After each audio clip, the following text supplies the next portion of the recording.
આજરોજ Rajkot municipal corporation સંચાલિત electricity બસ ડ્રાઈવરો દ્વારા વિરોધ પ્રદર્શન કરવામાં આવ્યું હતું, જેને લઈને કમિશનર આનંદ પટેલે પ્રતિક્રિયા આપતા જણાવ્યું હતું કે આ બાબતે આરએમસીના અધિકારીઓ દ્વારા બસ એજન્સી અને ડ્રાઈવર વચ્ચે મીટિંગ કરવામાં આવી રહી છે. ડ્રાઈવર અને એજન્સી વચ્ચે માનપા અધિકારીઓનું સંકલન કર્યું છે. થોડા સમયમાં બસ સેવા ફરી કાર્યરત કરાશે. હાલ આ મુદ્દાને ધ્યાને રાખીને પ્રાથમિકતા અને વાટાઘાટો થઈ ચૂકી છે.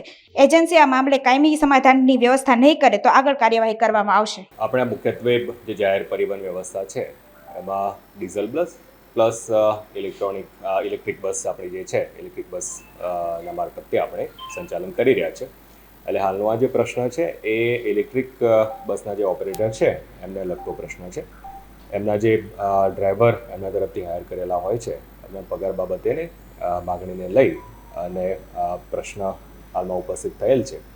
આ બાબતે આરએમસીના જે અધિકારીઓ છે અધિકારીઓ દ્વારા બંને એજન્સી એટલે કે જે ડ્રાઈવર પ્રોવાઈડ કરનારી એજન્સી અને બસ ઓપરેટર એજન્સી એમના અધિકારીઓને સાથે રાખી અને ચર્ચા વિચારણા કરી છે. અને ટૂંક જ સમયમાં આ જે સમગ્ર પ્રશ્ન છે એનો સુખદ નિવેડો આવી અને ફરીથી બસનું જે સંચાલન છે એ સંચાલન ખૂબ ટૂંક સમયમાં પુનઃ સ્થાપિત કરવામાં આવશે. ચોક્કસ આ જે મુદ્દો છે એ ધ્યાન ઉપર આવેલો છે અને ચોક્કસપણે પગાર વધુ વગેરે નિયમિત થાય એ અપેક્ષિત જ છે બાબત. અને એટલા બાબતે જ આપણા જે અધિકારીઓ છે એમને બંને એજન્સી સાથે વાટાઘાટ કરેલી છે અને ભવિષ્યમાં પણ આ પ્રકારના કોઈપણ કર્મચારીના આવા નાના મોટા પ્રશ્નો ન આવે, ખાસ કરીને પગાર રિલેટેડના પ્રશ્નો ન આવે એ બાબતે જે પણ કાર્યવાહી આરએમસી તરફથી પણ સુનિશ્ચિત કરવાની થતી હશે એ ચોક્કસપણે આપણે સુનિશ્ચિત કરીશું. ટૂંક જ સમયમાં જે આખી સેવા છે એ પુનઃસ્થાપિત એમાં થઈ જશે. ચોક્કસ અત્યારે શું કહેવાય વાટાઘાટો ચાલી રહ્યા છે એટલે શું ખરેખર શું પ્રશ્ન છે, કેવી રીતનો પ્રશ્ન છે એ પ્રશ્નની વિચારણા કરી અને ભવિષ્યમાં ખાસ કરીને ભવિષ્યમાં એ પ્રકારની પ્રશ્ન ઉપસ્થિત ન થાય એ એન્શ્યોર કરવું ખાસ જરૂરી છે. એટલે જસ્ટ અત્યારે વાટાઘાટો કરી રહ્યા છે અને મેં કીધું એમ ટૂંક સમયમાં સેવા છે પુનઃસ્થાપિત થઈ પણ જશે.